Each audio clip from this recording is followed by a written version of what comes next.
Hello. So I decided to make this video today because we haven't talked in a while, and now is a good time to talk because the countdown is officially on. The FIFA 2026 World Cup is coming to North America.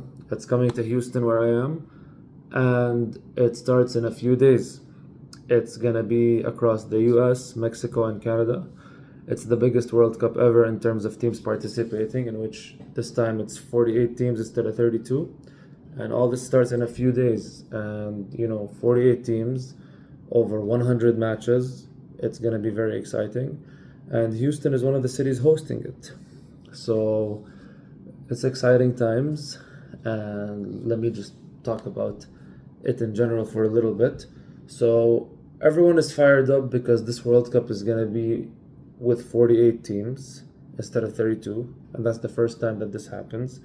There is 16 host cities, varying in the US from New York, Houston, Miami, Dallas, and so on, to Mexico City, Mexico, obviously, and in Canada there is Vancouver, and there's a bunch of cities. So a lot of fans may commit and travel back and forth.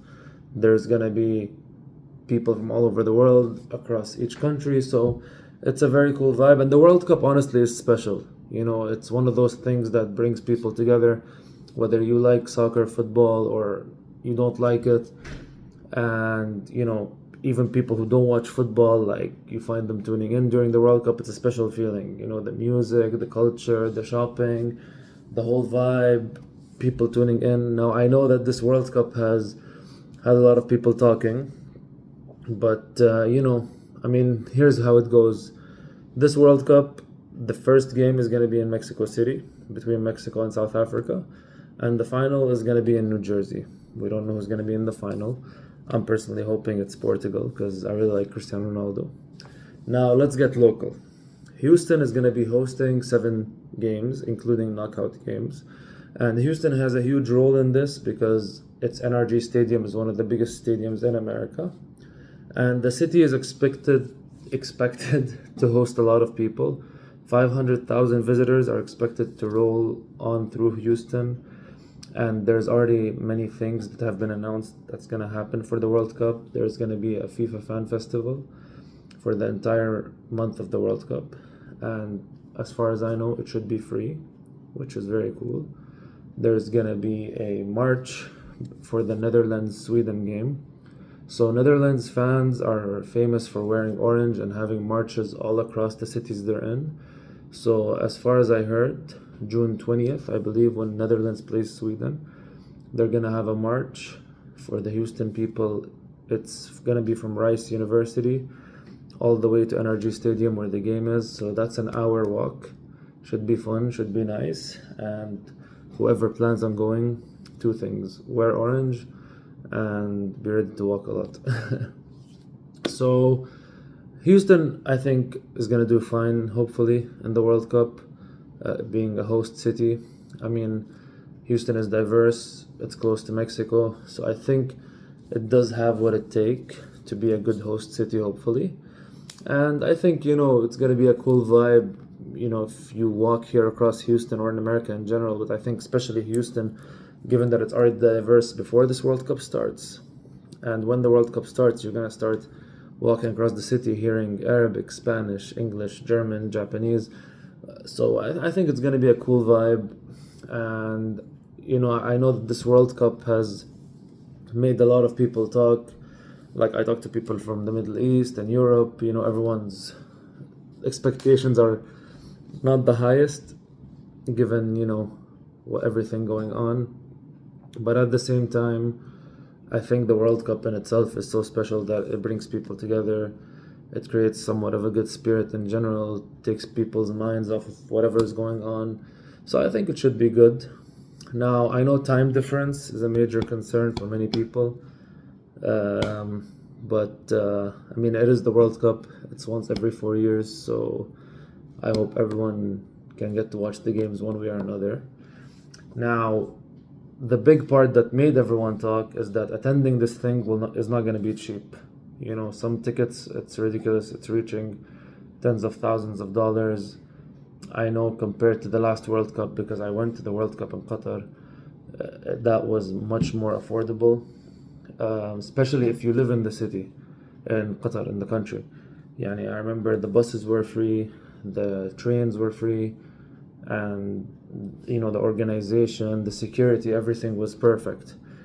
And now here in America, in North America as a region, but also in Houston, a big concern is that a lot of games might be not as crowded, and that the only people benefiting from everything going on so far with the World Cup are FIFA, not the fans, not the teams themselves, because who knows how attendance is going to be, who knows how viewership is going to be, but it's the fans, it's FIFA, sorry. They're going to be filling their pockets, we all know that. And I'm yet to meet someone who said that they're going to a game. Houston people, please tell me if you manage to get your hands on a ticket and will be going to the game. But I think, one way or another, given just the special feeling that comes with the World Cup, maybe we'll watch it, all of us on a screen.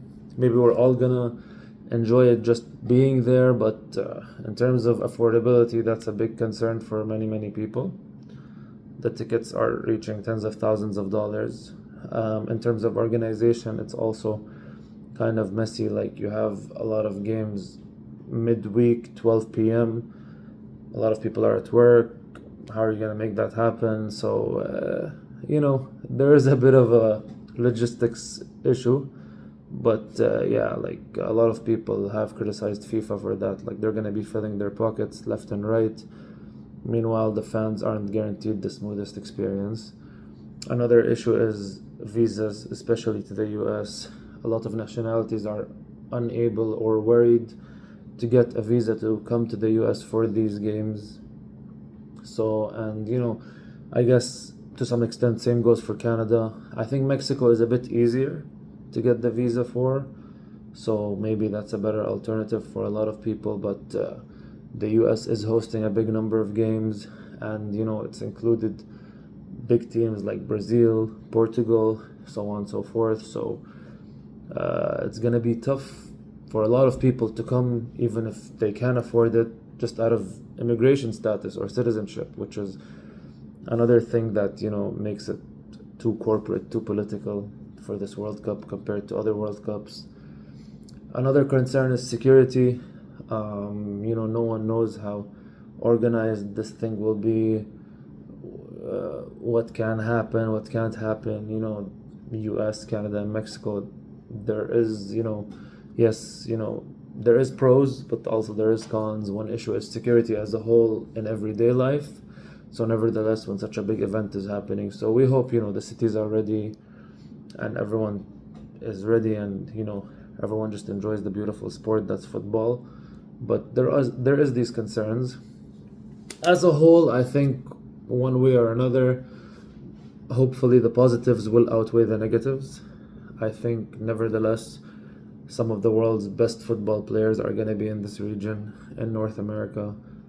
I think that alone is going to bring a special feeling. I think the competitiveness of the World Cup is still going to be there. I do expect some games to be under-attended. Like some games which websites show as sold out might actually have empty seats.